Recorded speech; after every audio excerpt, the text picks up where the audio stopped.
Jag har precis varit ute och fiskat och filmat en video med Christian från Let's Feast där vi faktiskt hade riktigt bra fiske. Så ni får gå in på den kanalen och kolla. Jag länkar en länk i beskrivningen och jag tycker att du får byta den tröjan. Jag får nästan ta och göra det. Alltså det var verkligen helt galet. Det var ute bara 3 timmar, men det vi fick upp, alltså det är det sjukaste jag sett i hela mitt liv. Men vi får inte avslöja för mycket. Nej, utan gå in och kolla på den videon. Men i denna videon, jag vet att Christian, han har byggt mycket båtar på sista tiden. Hur många båtar har du byggt? Försöker.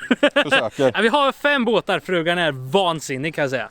Men ja, det ska byggas en sportbåt till en fiskebåt typ. Och jag har haft denna fiskebåten, en liknande, i 6 år i alla fall. Just denna modellen har jag haft i 2 år. Och jag tänkte mig, är det lite inspiration hur en riktig fiskebåt ser ut? Och vad vi liksom behöver tänka på, vad man behöver och vad som är smidigt och vad som är onödigt kanske. Exakt, för denna fiskebåten, den är Alumakraft och den är faktiskt importerad från USA och det är en 100% fiskebåt. Det är liksom en del båtar med sådana fritids/fiske, men detta är bara gjord för att man ska kunna fiska från den.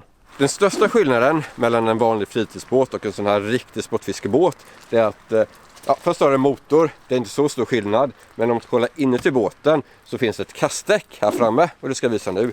Det brukar inte fritidsbåtar ha, utan när man fiskar så vill man stå här framme och kunna kasta ordentligt. Många fritidsbåtar, de har liksom ett räcke eller man står långt ner och då så ser man inte lika bra, det är svårt att landa fisken, man måste liksom sträcka sig över kanten. Utan det är det första, ha ett bra kastdäck. Och jag vet att du, Christian, har byggt ett eget kastdäck på din båt. Det stämmer bra, vi håller på att plastar det nya på den nya båten, men även den kommer ha ett kastdäck.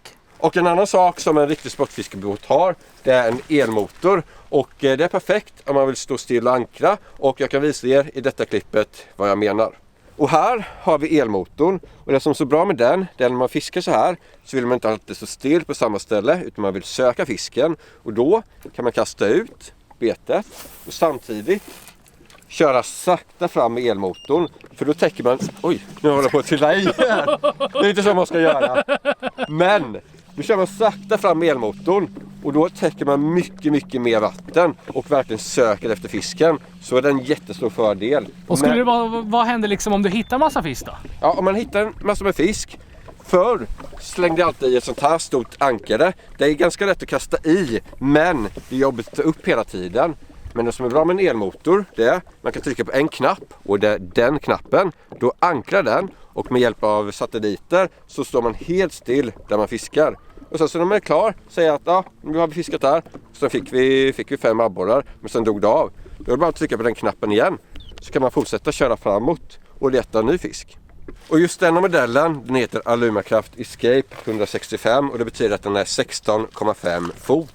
Och till den så har vi en 50 hästars Mercury-motor. Och denna båten, ett bra tips om ni ska välja motor, det är att denna båten får max ha 50 hästar. Och då ska man välja 50 hästar. För vet många de väljer sådär 40 hästar lite mindre för att komma ner i pris. Men då är problemet att båten inte alltid planar. Men vad händer om jag skulle ta en 100 hästars på den här då?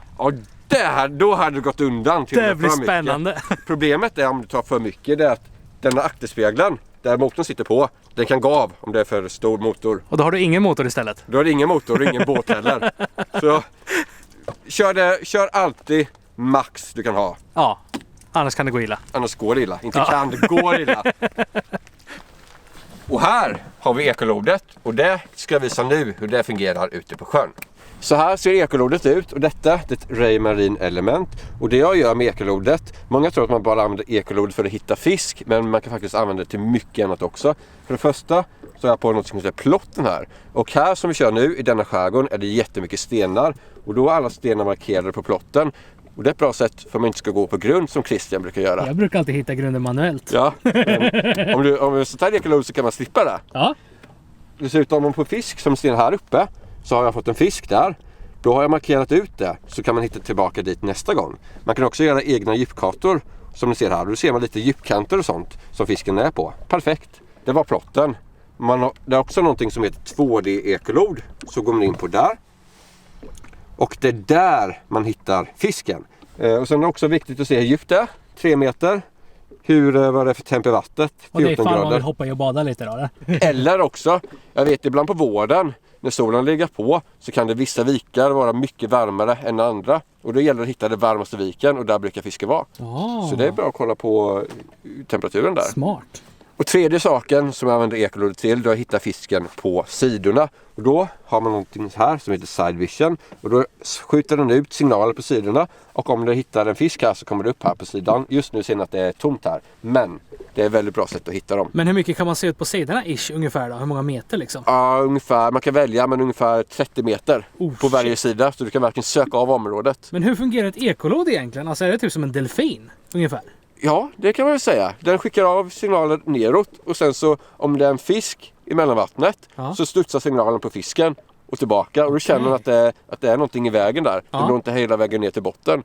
Och då kommer du upp på så vill man se stora ostbågar på skärmen då? Ja, och det är främst de 3 sakerna som man använder ekolodet till. Det är plotten som man ser som att man kör på en sten. Det är 2D-ekolodet som ser rakt ner och det är side vision som man kan se fiskarna ut till sidorna. Men givetvis så behöver du inte alla de funktionerna. Men just 2D-ekolodet, där du ser rakt ner och du ser djupet på, det är det absolut viktigaste. Och välkomna till min båt, sportfiskebåt. Välkommen till min crib. MTV Boats Cribs. Ja, så kör vi. Det är så att en sportfiskebåt, den måste ha mycket fack. För när man fiskar så vill man kunna springa fram och tillbaka och dansa och hova fiskar. Och då vill man inte trampa på en massa saker. Snubbla på ett ankare liksom. Nej, inte det. Så jag har ett fack där, ett fack där, ett fack där, ett fack där, ett fack där, ett fack där. Fack överallt. Fuck it. Så vi kan väl visa snabbt vad som är i varje fack. Här har vi ett spöfack som man har spöna i, som inte trampar av dem. Och i detta facket så har vi en extra dunk om man skulle få bensintorsk. Stopp. Vad är det jag ser här? Det är en kissekattkassen kallar vi den. Du vet om man får en stor... Alltså den luktar. Jag tror jag dör av lukten. Festival 1992. Det är nog så. För vi har lagt fiskar här och vägt dem i. Detta är en sån där, om man skulle få en stor abborre eller någonting stort så vill man väga fisken. Och då ska man inte väga den i gälarna utan då lägger man den i påsen här. Okej. Så det är en extra påse till och att sen väga. är det extra snyggt att den är rosa och har katter på också. Och vet du, jag har faktiskt fått den av Robin. Momosingen. Och sen har jag också med mig, viktigt, en sjukhuslåda. Och sen så har jag med mig en brandsläckare om det skulle börja brinna. Så där i detta facket är lite allt möjligt. Och här framme så har vi, om man skulle få en fisk och vill inte släppa i den på direkten eller ta hem den och äta, så kan man lägga i det i någonting som heter liver. Sån måste jag bygga! Det gör det, för då kan man lägga i fisken så kan den leva där och må jättebra. Men vad är det för kork i botten där? Det är plugg. Så om man kan tömma ut. Exakt, så nu åker vattnet ut. Smart!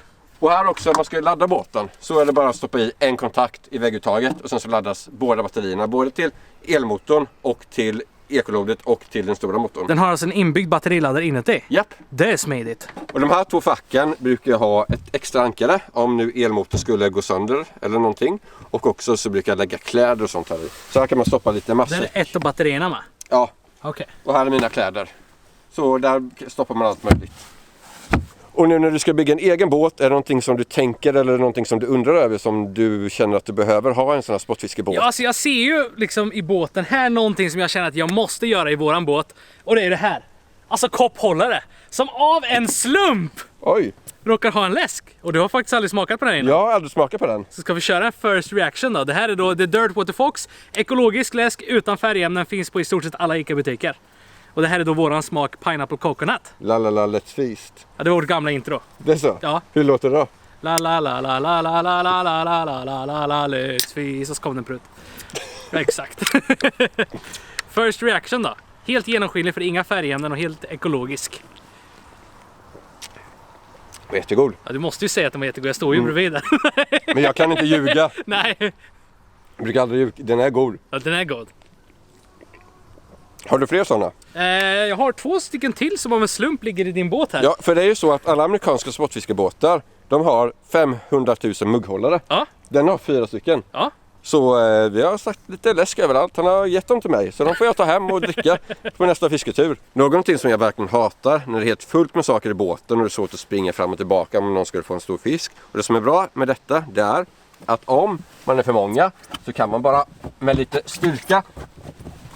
Ta in Tobias! Kungor fosterlandet, kom igen! Bara för att du skulle visa den. Exakt, bara för att de ska visa så går det inte. Så typiskt. Men jag får kämpa lite. Där! Så!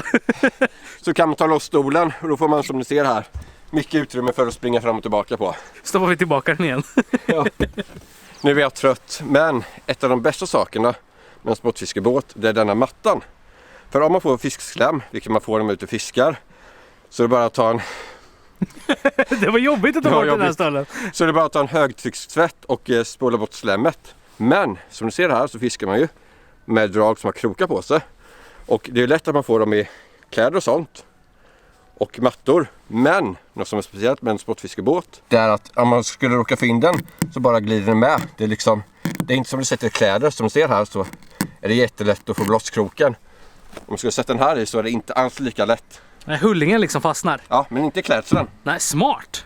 Och det finns lite olika storlekar att tänka på när man ska välja vilken sportfiskebåt man ska ha. Först så finns det takbåtar och du har en sån. Jajamän. Den är bara jätteliten som man kan bära. Om man är 2 personer så kan man bara bära ner den genom skogen. Det är perfekt om man liksom har en sjö som ligger typ 100 meter in i skogen där man inte kan komma till med bilen. Sen nästa storlek, det är en sån här.